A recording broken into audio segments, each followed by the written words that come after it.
तो मैं बता रहा था कि अल्बर्ट आइंस्टीन को father of the modern physics कहा जाता है। क्यों कहा जाता है? अल्बर्ट आइंस्टाइन का जन्म जर्मनी में हुआ। वहां पर उल्म नामक एक जगह है म्यूनिक के पास, वहां उनका जन्म हुआ छोटे से गांव में। और उस समय वहां पर जो पूरे वर्ल्ड की जो सिचुएशन थी जर्मनी में, सेकंड वर्ल्ड वॉर के शुरू होने का टाइम था, वहां पर जाति दंगे चल रहे थे, बहुत तरह की बात है, हिस्ट्री की बात है।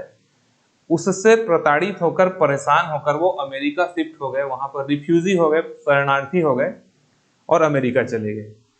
अमेरिका में वो इस तरह से एजुकेशन टीचिंग पर काम करते थे, बच्चों को पढ़ाते वगैरह थे, इस तरह से एक गांव में थे वो। उनको पड़ोसी भी नहीं जानता था उनका कि यहाँ पर इतना कोई महान आदमी रहता है। उस दौरान उन्होंने, उनकी उम्र लगभग 23, 24, 25 साल की से ज्यादा नहीं रही होगी, तो उन्होंने एक फोटो इलेक्ट्रिक इफेक्ट पर एक लिटरेचर लिखा। उस पर उन्होंने फिजिक्स पर एक थ्योरी लिखा और उस थ्योरी को उन्होंने यूएसए की एक मैगजीन में छपाया, फिजिका नाम के मैगजीन में छपाया। मल्टी लैंग्वेज पर छपने वाला वो मैगजीन था, अभी भी है। तो उसको उन्होंने जर्मन लैंग्वेज में समझाया और उन्होंने पढ़ाया, लिखा, और उन्होंने वेट किया कि शायद इसका मुझे कोई बड़ा रेस्पॉन्स मिलेगा, लेकिन कई साल तक उसका कोई रेस्पॉन्स नहीं मिला, वो भूल गए। उसी दौरान उन्होंने प्रिंसिपल ऑफ रिलेटिविटी, अपेक्षिकता का सिद्धांत और E=mc², ये सब उस समय उन्होंने दिया, लेकिन उनकी कोई आइडेंटिटी नहीं थी वहां पर। एक दिन अचानक उनके घर में उनके फ्रेंड आए और उनसे उन्होंने अपना ये प्रॉब्लम शेयर किया। तो उनके फ्रेंड ने कहा कि यूएसए में यदि आप जर्मन लैंग्वेज पर, क्योंकि उनकी इंग्लिश अच्छी नहीं थी, तो जर्मन लैंग्वेज पर आप इस तरह से लिटरेचर लिखोगे, कौन पढ़ेगा? उनके फ्रेंड के हेल्प से उसको इंग्लिश में ट्रांसलेट किया गया, उसको, अब बहुत लंबी कहानी है, उसको फिर उसमें पब्लिश किया गया। और अब ये जो पब्लिश हुआ इंग्लिश में, वो मैक्स प्लांक के हाथ में गया।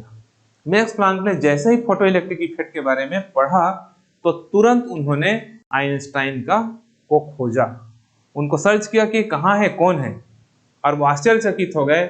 और नेक्स्ट पत्रिका में, अगले पत्रिका में अल्बर्ट आइंस्टीन की बहुत तारीफ के साथ उन्होंने एक संदेश लिखा, और जिसमें उन्होंने जो बात लिखा उसके लिए मैं आपसे डिस्कस कर रहा हूं। उन्होंने लिखा, ये बात लिखा कि मेरे टीचर ने मुझसे बोला था कि फिजिक्स में आगे ज्यादा कुछ करने को नहीं है, लेकिन फोटो इलेक्ट्रिक इफेक्ट को पढ़ने के बाद मुझे लगता है कि फिजिक्स में अभी कुछ हुआ ही नहीं। मैं समझता हूं कि फिजिक्स में कुछ हुआ ही नहीं है। फोटो इलेक्ट्रिक इफेक्ट के बाद फिजिक्स को और बहुत आगे तक ले जाया जा सकता है। यहां से फिजिक्स की एक नई शुरुआत होती है। और उन्होंने कहा, Albert Einstein is the father of modern physics. Max Planck ने कहा। इसे बहुत रिलेटेड बहुत सारी स्टोरी है, कहीं फुर्सत से मैं आपको और बताऊंगा किसी क्लास में कि मैक्स प्लांक के साथ कैसा क्या उनका